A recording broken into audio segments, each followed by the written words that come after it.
Hello netizen Indonesia. Jumpa lagi bersama saya Kartini Lumban Raja, Boroni Raja dari Pangaloan, Samosir, Sumatera Utara. Di video kali ini saya mau bahas tentang cara menghadapi virus corona. Ketika kita sudah terinfeksi, apa sih yang harus kita lakukan? Nah, waktu itu saya terinfeksi pada saat saya pulang kampung. Bersama keluarga saya ada sekitar 23 orang kita dicek. 21 orang itu positif, yang 2 orang itu negatif, nggak kena corona. Jadi yang terkena corona itu ada 2 orang saja, yang kena itu 21 orang. Tapi dalam perawatan ini kita isolasi mandiri, kita digabung dengan yang 2 orang yang nggak kena corona ini. Nah, kenapa kemarin mereka memutuskan? Karena kami sekeluarga memutuskan, ya udahlah, ya seperti biasa ya. Tali keluarga itu emang, ikatan darah keluarga itu emang kuat. Jadi ya kalau mati bareng lah ya gitu ya. Ya kalau sehat bareng. Nah jadi di sini saya bersyukur ketika saya kena itu bersama dengan keluarga saya, kita semuanya berkumpul. Yang sehat juga sangat suportif, sangat mendukung kita bagaimana supaya cepat sembuh. Jadi kakak saya yang perempuan itu pekerjaannya memasak, membangunkan, mengurus kami semuanya yang kena corona ini, kena virus. Nah terus adik saya yang laki-laki, dia itu untuk akomodasi, untuk belanja, untuk ambil air, untuk membeli obat. Jadi adik saya ini untuk mengurus kami. Kami 21 orang itu kerjanya makan, tidur, istirahat, berjemur, dibangunin, berdoa, kebaktian, begitu. Jadi yang 2 orang ini udah seperti kayak perawat kami gitu, join sama kami. Nah, dalam proses ini kami menikmati masa-masa kebersamaan kami. Dan hati di situ pada saat itu hati tetap sukacita meskipun penciuman hilang ya, rasa penciuman itu apapun yang kita cium itu nggak ada. Bahkan sampai ke toilet itu kayak biasa, kalau kita masuk toilet kayak pasti ada bau gitu ya. Atau ketika kita buang air besar mungkin mikir ada bau, ini sama sekali nggak ada. Jadi pergi ke toilet pun kita nggak ngerasain ada aroma apapun gitu, makanan yang enak, aroma makanan bersantan itu juga kita nggak bisa cium. Nah, jadi sehari-hari aktivitas kita seperti itu, berkumpul bersama, makan bersama, olahraga bersama, dan berjemur juga bersama, dan saling mengingatkan. Kalau kami tidur pagi-pagi itu udah ngantuk bawaannya ya, udah capek, kayak badan lesu banget gitu. Jadi kita tidur pagi, saya baru makan pagi itu jam 9 selesai, setengah 10 itu udah ngantuk banget. Nah, setengah 10 udah ngantuk, tidur nanti jam 11, sebelum jam 12 itu saya sudah dibangunin untuk minum air gitu. Karena kalau memang waktu kita tidur itu kena virus corona itu, ini kita, leher kita ini keringnya minta ampun, langit-langit atas, mulut kita sama bawah itu kayaknya nggak ketemu. Jadi tuh gitu banget, sampai lengket. Kalau kita nggak cepat-cepat minum air kita akan batuk dan kayak sesak napas jadinya bawaannya gitu. Nah makanya kalau istirahat itu jangan terlalu lama, bunyikan alarm. Kalau misalnya isolasi mandiri memang harus sendiri di kamar ya, bikin alarm, jangan sampai lewat dari 1 jam. Minum terus gitu, basahin tenggorokannya, jangan sampai kering kerontang. Nah, beda dengan kalau kita nggak kena virus corona ini. Kalau nggak kena virus corona kita tidur 4 jam juga itu tenggorokan nggak kering-kering gitu loh. Tapi sekarang kalau udah kena virus, semua rata-rata yang ada di dalam rumah bisa dibilang satu angkatan ya, kita itu kena rata-rata. Kasih tahu perasaan mereka waktu tidur itu lebih dari 1 jam udah langsung kehausan gitu loh, sangat-sangat haus gitu, kering-kering banget. Terus selain itu kami juga makan makanan sehat itu buah yang wajib, yang pasti ada ya. Kebetulan rumah kita menghasilkan pepaya, tiap hari ada pepaya yang bisa kita ambil. Terus ada pisang yang tiap hari 1-2 sisir masak, pisang yang besar-besar. Jadi per orang itu bisa dapat 1 sampai 2 untuk per hari makan pisang. Terus buah-buahan yang lain juga yang seperti jambu. Nah, kita juga dapat suplai dari keluarga terdekat seperti susu Bir Brand, apalagi ya, jus. Nah, saya nggak ngerti ya lebih detail apakah dibutuhkan yang namanya susu dan jus ini, tapi kalau menurut saya pada saat, karena saya kebetulan nggak terlalu suka dengan namanya produk susu, tapi pada saat itu saya mikir ya udahlah, saya memang butuh nutrisi yang instan saat ini gitu, jadi saya konsumsi saat itu. Cuman kalau buah dan jus-jus yang lainnya serta jamu-jamuan temulawak, terus jahe, kunyit pakai gula merah, itu dibikin kakak saya, itu juga sangat menolong. Yang lain lagi itu kita setiap malam kita berderet sebelum tidur kita hirup uap.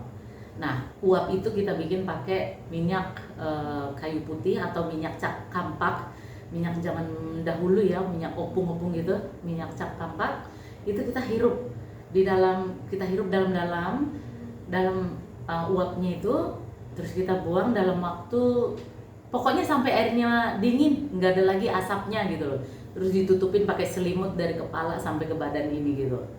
Nah, biar benar-benar uap itu kehirup ke dalam tenggorokan kita. Nah, terus yang tadi jangan lupa juga minum air putih. Air putih. Kalau saya kemarin, pengalaman saya pribadi, 1 hari itu habis 1,5 botol. 1,5 botol. Nah, sebelum tidur itu sudah habis, udah harus wajib ngisi lagi gitu. Nah, pas waktu tidur sampai pagi itu sudah habis juga 1 botol. Itu yang 1,5 liter itu. Nah, terus nanti siangnya lagi kalau udah bangun tidur isi lagi, nanti sampai mau tidur itu yang saya habiskan. Nah, jadi 1,5 botol, 1,5 botol. Jadi 3 kali dalam 1 kali 24 jam ada 3 botol, ada 3 kali isi air 1,5 botol. Nah, itu dihabisin. Nah, terus tadi saya lupa, untuk uap itu selain minyak kayu putih atau cap kampak, kita juga pernah bikin pakai bubuk cengkeh, terus jahe dan jeruk nipis. Itu kita pakai. Nah, sekarang ada juga kakak saya itu kan sama adik saya itu, mereka tidak kena, waktu dicek ya mereka itu negatif, tapi sebelumnya mereka itu sudah mengalami gejala-gejala seperti pilek, badan lemas gitu, tapi belum dicek antigen waktu itu. Nah, cuman sebelum dicek antigen kami ini, mereka udah terlebih dahulu udah minum amoxicillin, terus paracetamol dan vitamin B kompleks. Nah, itu mereka udah konsumsi tanpa resep dari dokter gitu kan. Nah, saya juga sangat menyarankan, ada baiknya kita kalau misalnya seperti OTG, awalnya kita orang tanpa gejala, tiba-tiba kita itu ngerasa kayak panas, terus lemas, ya nggak ada salahnya langsung minum itu yang namanya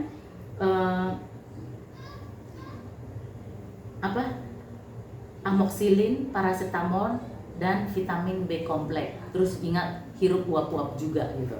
Jadi 3 macam obat itu kan, amoxicillin kan udah antibiotik ya, terus paracetamol menurunkan panas kita, terus B kompleksnya itu juga untuk vitamin untuk menambah imun kita, menolong tubuh kita memproduksi imun kita dari vitamin B kompleksnya.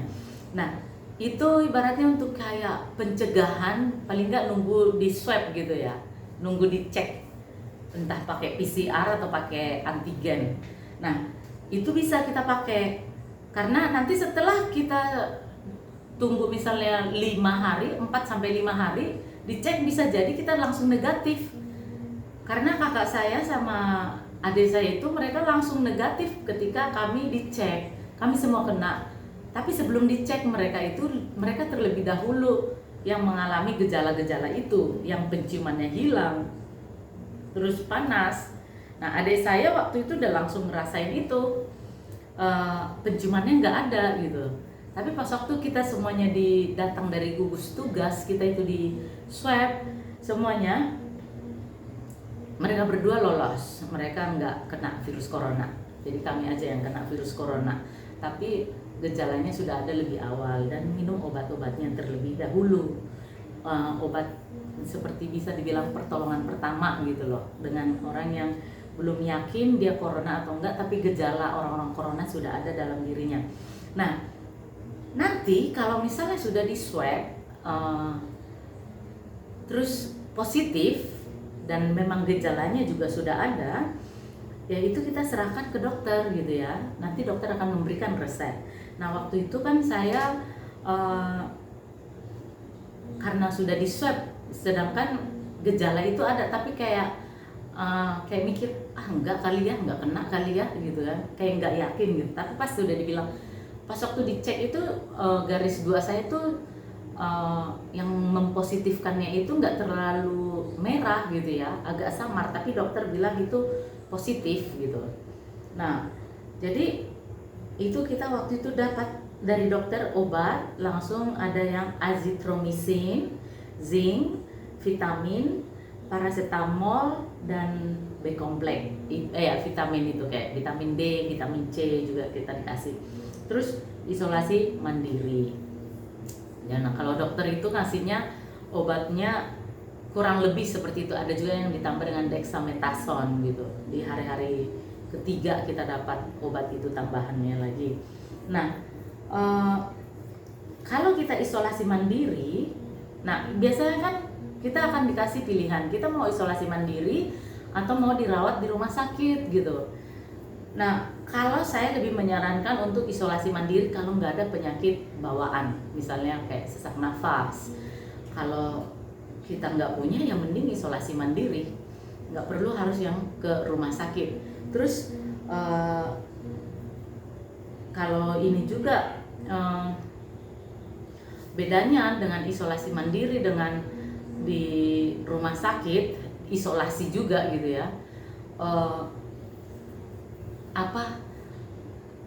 perasaan itu, perasaan takut, perasaan sedih, terus ada hati kayak stres gitu.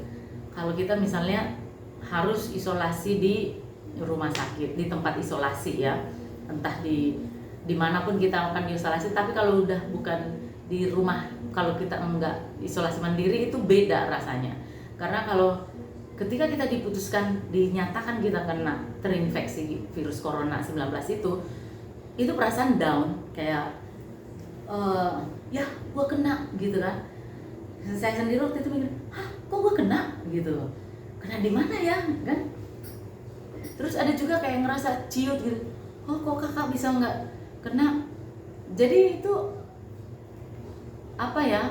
kayaknya nggak ada penerimaan diri gitu. Nah ini juga, jadi kalau kita itu ada baiknya ketika kita sudah dinyatakan kita terinfeksi virus corona 19, ya kita harus terima gitu. Oke, saya terinfeksi, berarti saya harus menjalani pola hidup sehat, begitu aja. Jadi optimis. Nah, keluarga terdekat yang nggak terinfeksi diwajibkan itu menolong, mensupport pasien. Jangan sampai udah keluarga kita kayak kita pas siding gitu loh, kita sisi-sisikan, ini corona ini. Karena itu memang benar-benar membuat mental kita tuh langsung down gitu. Jadi di keluarga kami itu sudah dinyatakan dokter sudah sehat ya, terus kita mau berangkat nih kembali ke tempat kita masing-masing, jadi kan harus PCR lagi ya. Nah ketika kita PCR, saya sendiri yang masih positif gitu kan, padahal saya masih bergabung dengan keluarga saya sendiri positif, yang lain sudah negatif. Di dalam mobil aja adik saya ngomong, kakak ini positif, pakai masker kan gitu ya. Terus aku pakai masker gitu ya, aku pakai masker, tapi di situ udah kayak perasaan, ya aku masih positif sih, kayak aduh. Nah apalagi ditinggal suami duluan pulang sama anak, itu lebih mikir ya elah gitu kan. Padahal kita udah lewatin waktu bersama-sama, sakit bareng gitu, apa susahnya sih tungguin gua gitu ya. sampai gue sembuh. Tapi alasan suami gue bilang ya nanti kita terinfeksi lagi, jadi memang harus langsung dipisah lah katanya kan. Ya udahlah nggak usah, aku ibaratnya ya udahlah nggak usah dipaksakan gitu. Nah anak saya juga yang nggak tahu apa-apa, nggak bisa memutuskan apapun, harus pergi kan karena dia sudah negatif. Jadi waktu udah di dalam rumah pun saya dibilang nanti di kamar sendiri yang biasanya bareng-bareng gitu, udah kayak di kamar sendiri gitu, padahal itu di rumah. Jadi perasaan seseorang ketika dia terinfeksi corona sebenarnya itu bisa saya bilang sangat membutuhkan sentuhan langsung dari keluarga sebenarnya. Tapi memang kita kan ada protokol kesehatan ya. Ini kembali ke pribadi, lepas pribadi aja ya. Saya bukan untuk melarang nggak usah ikut prokes, enggak gitu. Tapi kalau namanya udah keluarga inti, menurut saya ya gimana ya? Tetap aja di jangan disisihkan banget gitu loh. Nah, jadi karena ketika kita ada yang bersama dengan kita, orang yang ibaratnya kayak rela bareng sama kita meskipun dia nggak corona, itu kayak ngerasa ada teman mau mati bareng gitu loh. Jadi di situ memang kayak terbukti, ini orang kayaknya sayang banget sama saya gitu ya. Itu kayak kakak saya sama adik saya itu memang mereka kayak udahlah kalau kita memang harus mati karena ngurus keluarga ya nggak apa-apa begitu. Nah jadi ini yang waktu itu kita bikin ngerasa kita kayak seneng banget waktu itu ya. Kita nyanyi bareng, yang sehat dan yang sakit kumpul bareng, yang penting nggak membawa ke keluarga yang lain gitu. Karena kalau keluarga kita yang sakit, kita yang mati, kita juga yang nanggung, emang siapa yang mau salahin gitu ya. Yang penting kita nggak membawa penyakitnya menyebarkan kepada yang lain. Selama karantina ya kita karantina masing-masing, karantina di keluarga kita gitu. Nah kalau misalnya kita ini ada yang disuruh karantina harus di ruang isolasi dan itu harus di rumah sakit, keluarga juga jangan lupa mengingatkan untuk tetap memakan makanan tambahan yang bervitamin, jus-jus, buah-buahan, sayur-sayuran, kalau bisa dimasakkan dari rumah dikasih itu ke rumah sakit. Nah, kendalanya memang kadang ada kita bawakan makanan juga tapi nggak nyampe gitu loh ke pasien. Nah itu susah. Nah jadi memang ada baiknya kalau sudah ada pilihan bisa isolasi mandiri aja gitu. Nggak usah maksa banget harus ke rumah sakit. Selagi kita ya kalau bisa misalnya punya tabung oksigen sendiri ya pakai tabung oksigen sendiri aja. Kalau memang di rumah sakit dokternya bisa bilang isolasi mandiri, jangan maksa gitu loh harus ke rumah sakit. Nah jadi ending dari video ini adalah tidak bisa dipungkiri bahwa hati yang gembira adalah obat yang manjur. Jadi ketika kita kena penyakit, jangan langsung stres, terus jangan langsung down. Diusahakan tetap bergembira. Lagi pula, satu lagi, jangan lupa kita harus menerima keadaan diri kita. Oke, udah kena sakit, terus gimana dong? Mau nangis? Mau sedih-sedihan aja gitu? Jangan, tapi apa? Oke, saya sudah sakit, saya terima saya sakit, saya terinfeksi. Berarti sekarang saya mengganti pola hidup saya. Yang dulu yang biasa-biasa aja, sekarang harus yang luar biasa. Pola hidup sehat gitu loh. Nah, memang diiringi dengan doa yang terus menerus. Kita serahkan semuanya, segala usaha apapun yang kita udah usahakan, kalau kita tidak iringi dengan doa itu kalau menurut saya pribadi itu sia-sia gitu. Jadi tetap kita saling mendoakan. Nah kalaupun ada saran saya ke para netizen Indonesia, kalau sudah tahu tetangganya misalnya gugus tugas datang atau tahu dari mana lah itu kena corona tetangganya, kasihkan mereka bantuan apa yang bisa kita kasih. gitu loh. Karena kami ngerasain sendiri susahnya untuk cari buah-buahan, cari makanan keluar itu karena kita kan terkurung di dalam meskipun kita rame nih. Tapi ketika ada orang yang nganterin kelapa, buah kelapa, minum air kelapa kita, itu senang banget gitu ya. Ibaratnya ada yang memperhatikan kita gitu, terus ada yang nganterin kita pisang, ada yang nganterin kita dari desa juga ada yang nganterin obat-obatan dan roti, susu sama vitamin. Itu kita kayak ngerasa ada yang memperhatikan kita gitu loh. Meskipun kita bisa untuk beli itu sendiri bisa, cuman kepedulian sesama itu yang membuat kita kayak merasa mereka sayang saya gitu, mereka sayang kita. Jadi itu saran saya untuk para tetangga yang sudah mengetahui tetangganya ada yang kena, jangan makin dijauh-jauhkan, karena kalau jangan-jangan nanti kita yang kena gitu loh, tahu rasa sendiri kan. Jadi terus jangan pula memutukin itu sih kerjanya jalan-jalan mulu ke sana, nggak usah gitu lagi, karena ini virus mendunia. Memang dibilang droplet ya, lewat dari penularan lewat bersentuhan air gitu kan, cairan gitu.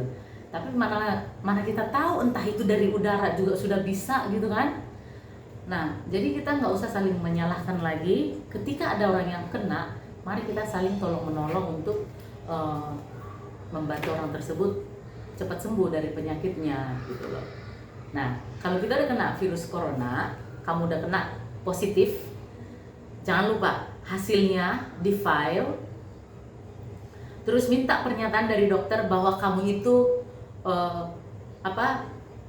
sudah negatif ketika tes yang kedua, karena itu sangat dibutuhkan untuk penundaan ngevaksin.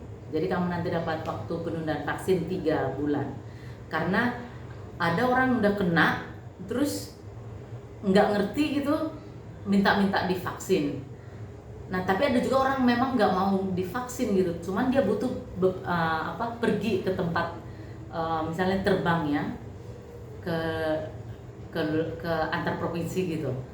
Jadi kan butuh tes PCR. Nah, kalau dia butuh tes PCR ya sudah, penundaan vaksin itu bisa dia dapat, karena kalau terbang sekarang kan wajib vaksin sama wajib PCR. Nah, kalau PCR bisa lah ya semuanya mengikuti. Tapi kalau yang namanya vaksin ini, kalau sudah kena, jangan kita langsung vaksin. Memang butuh tubuh kita dalam tahap pemulihan. Karena nanti ketika kita sudah nggak selalu 14 hari itu loh langsung sembuh. Seperti saya 14 hari positif masih. Dites lagi di hari ke 20-nya positif lagi kan. Jadi bukan jaminan 14 hari itu udah langsung negatif. Nah, itu sebabnya dibilang kalau udah kena virus corona disarankan selama 3 bulan ditunda dulu untuk ngevaksin. Nah, bersyukurlah kan kalau misalnya kita udah kena virus corona, virus itu sudah, tubuh kita sudah pintar untuk mengenali virus itu dan sudah menaikkan antibodi kita sudah kuat untuk melawan virus itu gitu loh. Nah, saya rasa cukup dulu ya kayak gini. Nanti kalau ada pertanyaan boleh ditanyakan. Terus ada juga yang saya tahu di mana bisa yang namanya isolasi mandiri dan disediakan perawat dan akomodasinya. Boleh dihubungi di nomor pribadi saya langsung 0813 194 90943. Nah, antar daerah juga bisa. Oke. Thank you, terima kasih sudah mendengarkan dan salam sehat. Bye bye. See you di video yang berikutnya.